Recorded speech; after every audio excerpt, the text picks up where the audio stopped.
Morning everyone. हमने क्या मध्य प्रदेश का इतिहास स्टार्ट कर दिया था, जिसमें हमारे 2 लेक्चर इसमें क्या कर लिया था हमने, प्राग ऐतिहासिक काल का और एक जो डिटेल है इन डिटेल जैसे हमने देख लिया था कि हम क्या क्या पढ़ेंगे। प्राग ऐतिहासिक काल, उसके बाद हम क्या पढ़ेंगे, वैदिक काल पढ़ेंगे, फिर महाकाव्य काल पढ़ेंगे, है ना। फिर उसके बाद कुषाण काल, ये सब चीज़ें हमने देख ली थी, है ना, 2 लेक्चर में।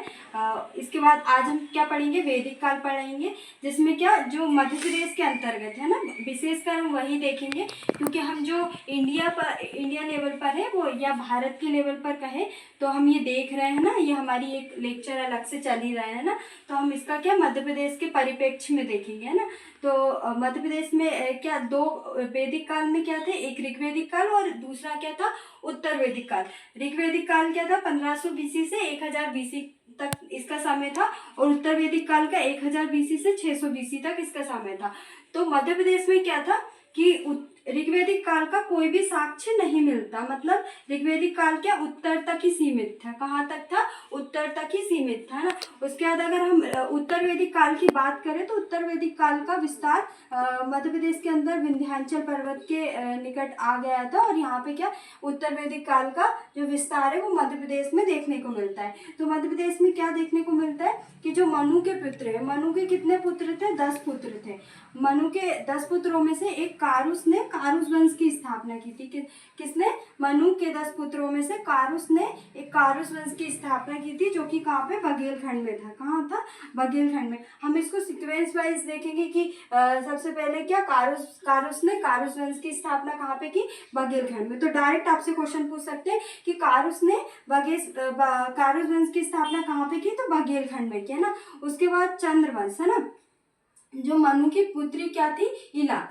मनु की 10 पुत्र थे, है ना, उसमें से कारुस ने कारुस वंश की स्थापना की। उसके बाद मनु की पुत्री इला का विवाह किससे हुआ था, सोम से हुआ था, जो कि किस वंश का शासक था, चंद्रवंश का शासन था। कौन था, सोम, है ना। और सोम का शासन कहाँ पे था, बुंदेलखंड में। जैसे कारुस वंश का शासन कहाँ पे था, बघेलखंड में, उसी प्रकार चंद्रवंश का शासन कहाँ पे था, बुंदेलखंड में था, है ना। और जो सोम है, सोम के 2 पुत्र हुए, है ना। एक क्या था, आयु, और एक अमायु, है ना। तो आयु का पुत्र कौन हुआ, यथार्थ हुआ, है ना।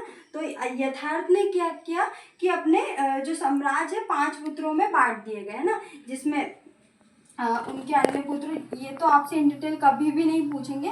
मैं आपको बस क्या, जो सीक्वेंस है आपका कि वो बिगड़े ना। बाकी जो मेन चीज़ें हैं कि जैसे सोम का वंश कहाँ पे था, तो बुंदेलखंड में था ना। डायरेक्ट क्वेश्चन पूछ सकते कि चंद्रवंश का शासन कहाँ पे था, तो बुंदेलखंड में। शासक कौन था, प्रमुख सोम था, है ना। और जैसे कारुस वंश का कहाँ पे था, बघेलखंड में था, है ना। ऐसे पूछ सकते हैं आपसे। इसके बाद इक्ष्वाकु वंश, ये बहुत इंपॉर्टेंट है ना।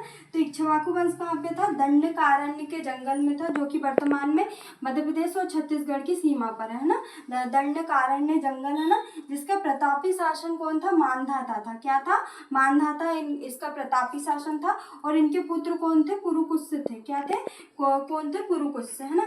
पुरुकुत्स ने क्या किया, पुरुकुत्स ने नर्मदा नदी का नाम क्या रखा, रेवा।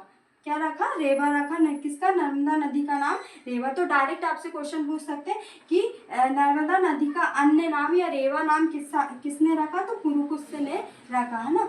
और जो पुरुकुत्स है उसको जो मानधाता है, उन्होंने नाग राजाओं की सहायता के लिए भेजा था। किसके विरुद्ध, वो किसके विरुद्ध लड़ रहे थे, गंधर्वों के विरुद्ध लड़ रहे थे, है ना। तो किसके लिए, नाग राजाओं की सहायता के लिए भेजा था। उसके बाद इनके पुत्र कौन थे, मुचुकुंद थे, है ना। तो मुचुकुंद ने क्या किया, जो उनके पूर्वज थे मानधाता, है ना, उनके नाम पर मानधाता नगरी बसाई, जो कि वर्तमान में कहाँ पे, ओमकारेश्वर मानधाता में स्थित है ना। तो ये हमने देखा अभी हमने कारुस वंश देखा ना, जो कि बघेलखंड में था। उसके बाद हमने चंद्रवंश देखा, जो कि कहाँ पे था, बुंदेलखंड में। उसके बाद हमने इक्ष्वाकु वंश देखा, जो कि दंडकारण्य क्षेत्र में था ना। ये सब चीज़ें अब हम क्या देखेंगे कि मध्य प्रदेश के अंतर्गत महाकाव्य काल में क्या था, महाकाव्य काल में 2 चीज़ें आती है, एक तो रामायण आती है और दूसरी महाभारत आती है ना।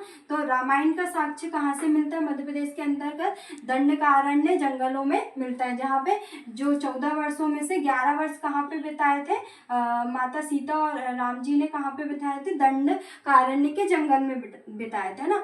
और यहीं पे क्या वाल्मीकि के आश्रम में यहीं पे इसी दंडकारण्य क्षेत्र के अंतर्गत ही वाल्मीकि आश्रम में माता सीता ने लव कुश को क्या दिया था, जन्म दिया था, है ना। और जो कहाँ पर है, तमसा नदी के तट पर, है ना। तो डायरेक्ट आपसे क्वेश्चन पूछ सकते हैं कि जो माता सीता ने लव कुश को जन्म दिया था वो कहाँ पर है, तमसा नदी के तट पर है ना। उसके बाद जो रामायण काल है उसको क्या त्रेता युग का माना जाता है, कि कौन से युग का, त्रेता युग का माना जाता है। डायरेक्ट आपसे क्वेश्चन पूछ सकते हैं कि रामायण काल किस युग का है, तो त्रेता युग का, है ना। उसके बाद हम देखेंगे महाभारत काल, तो ये क्या द्वापर युग का है ना। उसके बाद सबसे पहले रामायण है, उसके बाद वो महाभारत, है ना, तो द्वापर युग में, है ना। तो मध्य प्रदेश के अंतर्गत महाभारत के साक्ष्य कहाँ से मिलते हैं, महिष्मती किससे मिलते हैं, महिष्मती जो कि क्या है, महिष्मती जो हमारा महेश्वर में है ना।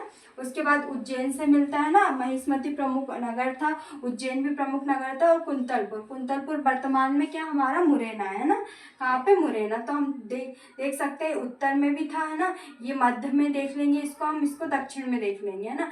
और इसके बाद विराटपुरी था, ये कहाँ पे, शहडोल में।